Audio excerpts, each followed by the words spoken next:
Thank you, Presiding Officer. Can I extend my condolences to Gordon's husband Joe, his friends and his family. I was not Gordon's friend, not by choice, but to my regret, I'm also one of the people who didn't know him when he was alive. But I have heard the remarkable stories of this young man taken so tragically at age only 31.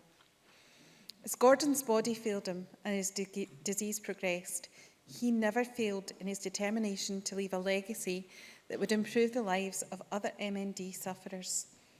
His fight back is an incredible, selfless achievement. Alex Cole-Hamilton and other members have talked about the cruel, indiscriminate nature of this disease.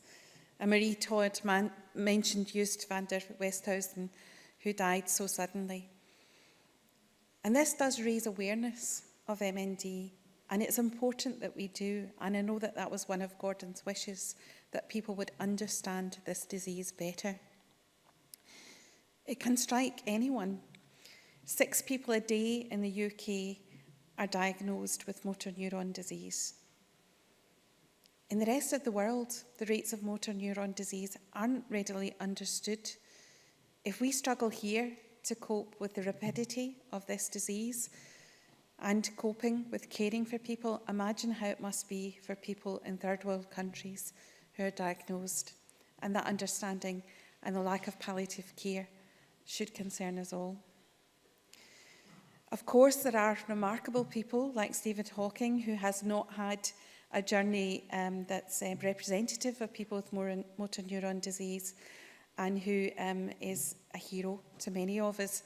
But his biopic, The Theory of Everything, where Eddie Redmayne documents his early struggles and the diagnosis of MND, is particularly moving, and I hope has also contributed to raising awareness of this disease. And also, as the rugby world was rocked, the football world was also rocked when Fernando Rickson was diagnosed with MND too, and those who saw his interview in which he revealed the diagnosis, no one could be failed to move to that. And yet again, he is someone who has turned that diagnosis into something positive by founding a foundation to raise awareness and funding.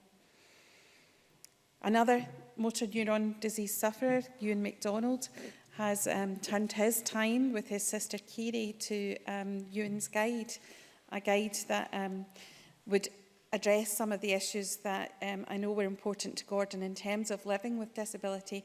Ewan's Guide seeks to give advice to people about visiting attractions and areas in Scotland, removing some of that worry and the feeling that people don't know what to expect, if there's going to be accessible toilets, how accessible a venue will be to get to. And Ewan's Guide takes away some of those difficulties faced by people suffering with illness and disability.